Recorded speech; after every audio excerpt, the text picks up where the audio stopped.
The book of Exodus definitely is a book of motion when the Israelites were shifting from Egypt to the promised land under the leadership of Moses.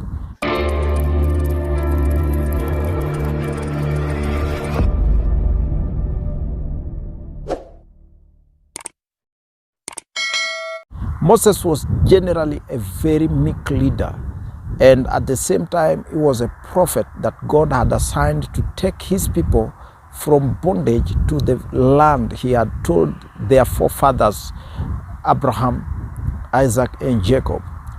Now, there's one thing that makes me very happy, and this is the major reason why I did this video today. In the area they had arrived, where they reached a place where the strength of Moses as a leader was weak, and they were yet to cross over to the other side of the promised land. So Joshua was to take over. Now, before this all happens, there was a need for them to fight another battle before Moses retires. Let me use the word retire. Allow me to use it. And at that moment, you discover there was an instruction God had given to the people and to Moses as a leader, that when they were to be in the battlefield, Moses' hands were to stay raised high.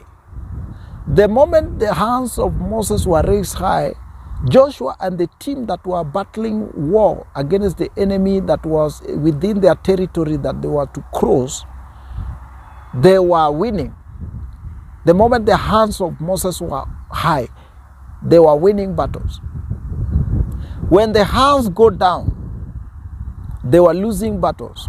So it means, in short, that the level of their fighting skill pertaining in the fields was 100% dependent on the hands of Moses, whether high or down.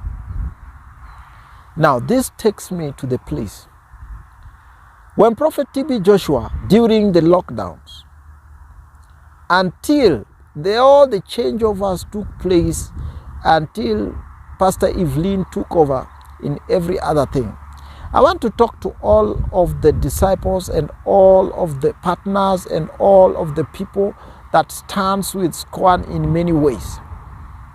You need to keep the hands of the leader of SCOAN right now high.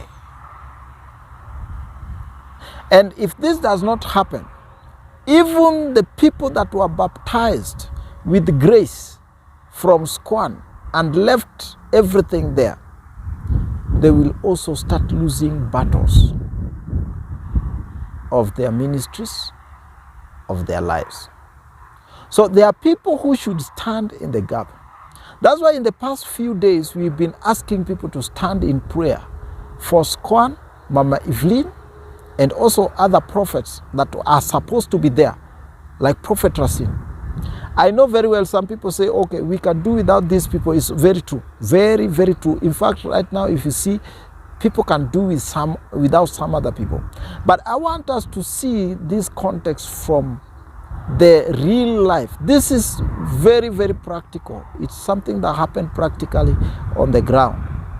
What would happen if SCOAN, everybody who was there before, offended or not offended, would now partake their time and raise everything to God and make everything sound to God, high, lifted in the up skies? That's exactly what I want, and I would request all of the people that are being part of TB Joshua, them that are saying they have been disciples, they should start raising SCOAN before God. Let everything that goes there rise up for victory, and all other people that stands as siblings, as sons and daughters of TB Joshua and SCOAN in general, or let me put it in short, the sons and daughters of Mama Evelyn Joshua and SCOAN and Prophet TB Joshua, all of them will stand wherever they are. If this doesn't happen, I'm afraid some of them will not have enough energy to stand after a short period of time. Keep this in your prayer calendar. Timothy Profitable, I am your servant.